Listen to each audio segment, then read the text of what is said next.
قال رسول الله صلى الله عليه وسلم: إن لله ملائكة يطوفون في الطرق يلتمسون أهل الذكر، فإذا وجدوا قوما يذكرون الله تنادوا: هلموا إلى حاجتكم.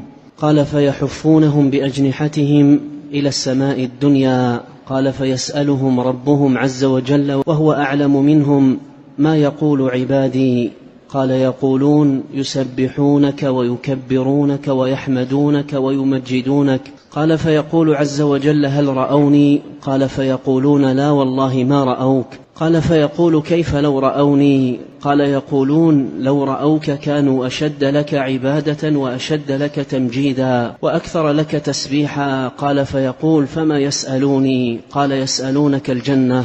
قال: يقول: وهل رأوها؟ قال: فيقولون: لا والله يا رب ما رأوها. قال: يقول: فكيف لو رأوها؟ قال: يقولون: كانوا أشد عليها حرصا وأشد لها طلبا وأعظم فيها رغبة. قال: فمما يتعوذون؟ قال: يقولون: من النار. قال: يقول: هل رأوها؟ قال: فيقولون: لا والله يا رب ما رأوها. قال: يقول: فكيف لو رأوها؟ قال: يقولون: كانوا أشد منها فرارا وأشد لها مخافة.